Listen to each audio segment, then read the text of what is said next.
অন্তর্বর্তী সরকারের মাত্র 11 মাসেই বাণিজ্যিক ব্যাংক থেকে নেওয়া হয়েছে 1,08,000 কোটি টাকা। কিন্তু কেন?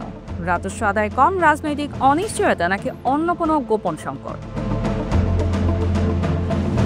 2024-25 অর্থ বছরের প্রথম 11 মাসে সরকার বাণিজ্যিক ব্যাংক থেকে ঋণ নিয়েছে 1,08,371 কোটি টাকা, যা আগের বছরের তুলনায় প্রায় 57% বেশি।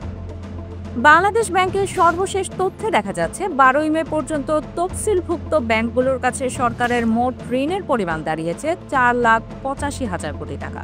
তবে একদিকে যেমন ঋণ নেওয়া হচ্ছে, অন্যদিকে বাংলাদেশ ব্যাংকের কাছ থেকে নেওয়া আগের 49,984 কোটি টাকার ঋণ পরিশোধ করেছে সরকার।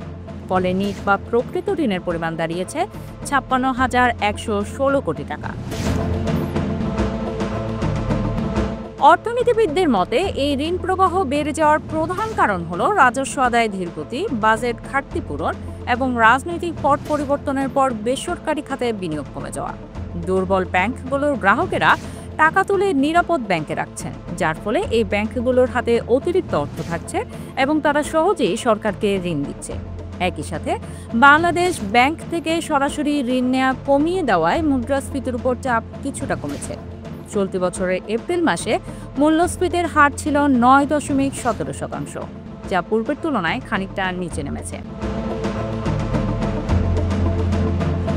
এদিকে চলতি অর্থবছরের শুরুতে সরকার ব্যাংক খাত থেকে ঋণ নেওয়ার লক্ষ্যমাত্রা ঠিক করেছিল 1,37,000 কোটি টাকা, কিন্তু বর্তমান অন্তর্বর্তী সরকার তা কমিয়ে 99,000 কোটি টাকায় এনেছে। বাংলাদেশ ব্যাংকের governor doctor Ahsan H Mansur জানিয়েছেন, এই লক্ষ্যমাত্রা আরও কমিয়ে 90,000 কোটি টাকায় আনা হতে পারে। অর্থ মন্ত্রণালয়ের কর্মকর্তারাও নিশ্চিত করেছেন, আগামী 2025-26 অর্থ বছরে ব্যাংক ঋণের পরিমাণ আরও 25% কমিয়ে 1,04,000 কোটি টাকার মধ্যে সীমাবদ্ধ রাখা হবে। কারণ অতিরিক্ত টাকা ছাপিয়ে বা অনিয়ন্ত্রিত ঋণ নিয়ে বাজেট পরিচালনা করা হবে না বলেই জানিয়েছেন অর্থ উপদেষ্টা ডক্টর সালেউদ্দিন আহমেদ। তাদের বক্তব্য অনুযায়ী সরকার এখন বাস্তবায়নযোগ্য ও ব্যালেন্সড বাজেটের দিকেই এগোচ্ছে। সব মিলিয়ে সরকারের ঋণ গ্রহণ বাড়লেও তা একপাক্ষিক নয়।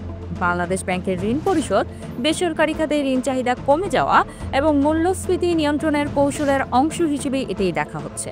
তবে প্রশ্ন থেকেই যাচ্ছে, এই ধারা যদি দীর্ঘস্থায়ী হয় তাহলে ভবিষ্যতে ব্যাংক খাত এবং বাজারে তার প্রভাব কতটা গভীর হবে।